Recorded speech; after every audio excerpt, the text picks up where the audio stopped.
Ya NU itu memang ya harus benar-benar sepenuhnya khitoh. Khitoh.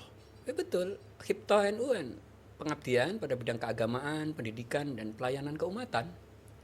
Begitu loh. Jadi saya menganggap bahwa ya NU di berbagai tempat ya, di berbagai level, bukan hanya PBNU, atau PWNU, PCNU, bahkan mungkin MWC, mungkin udah terlalu dekat sama politik. Ya. Kalau NU itu terlalu dekat sama politik ya gitu kan, seperti sindiran Gus Dur lah, sejak kapan NU itu kok ini apa ceritanya ini bupati gitu kan, dekat bupati gitu kan, ke orang ini Gusti Allah gitu. Karena kalau NU dilihat sebagai sebuah organisasi yang memang secara politik itu bisa menaikkan leverage orang, akhirnya yang aktif di NU itu mungkin akan sebagian besar memang yang politisi karakternya, yang berkumpul. Tapi kalau NU dari awal tuh udahlah, kalau kamu punya mimpi politik terus aktif di NU, kamu nggak akan kemana-mana. Dengan sendiri yang politisi kan nggak akan jadi pengurus PBNU. Yang terjadi sekarang sejak reformasi, harus kita akui leverage politik NU menguat ya. Faktor Gus Dur, reformasi, ada PKB, ada orang-orang NU di partai lain dan segala macam gitu kan.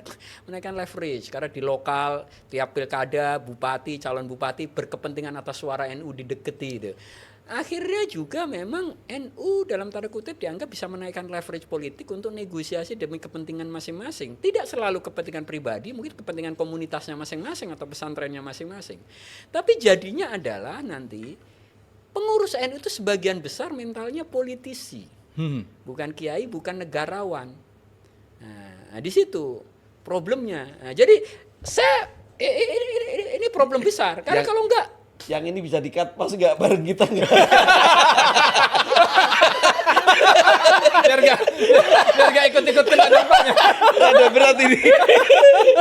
Karena kalau memang pengen politik, pengen jadi menteri, pengen jadi komisaris BUMN, pengen jadi apa, ya aktif aja di partai, berkarir aja di birokrasi. Kita harus akui sekarang. Gitu kan, orang kalau mau naik jabatan tinggi di Kemenak, jabatan di NU penting. Gitu-gitu. Jadi saya jujur aja saya nggak melihat lebih banyak inilah problematiknya daripada untungnya. NU dengan anggota 90 juta, 100 juta lebih, Anda jadi pengurus NU nggak mungkin bisa bagi-bagi rezeki dalam tanda kutip ke 100 juta orang.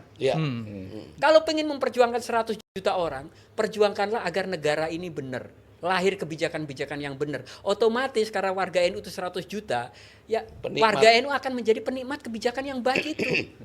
Bukan pendekatan bahwa ini NU. Nah ini menurut gue, sekarang jujur aja, saya kira separuh pengurus PBNU mentalnya politisi. Saya kira kalau mereka nggak punya jabatan, kalau mereka nggak berjabatan, mereka nggak akan pernah datang ke PBNU. Saya udah berkantor di PBNU sejak 96, saya menyaksikan banyak pengurus di sini. Harus diakui sebenarnya sekarang itu pengurus paling rame, gedung paling rame, paling aktif, paling dinamis, sekarang rapat paling sering. Periode ini. Kiai Miftah Ini Gus Yahya ini. kayaknya kalau terjadi rekonsiliasi yang dipecat kita bertiga. Jadi harusnya yang dipecat itu yang sangat memang isinya politik yang nggak jadi milestone, jadi pejabat, mengejar ini. Kalau kita kan nggak perlu pecat, kita siap mundur.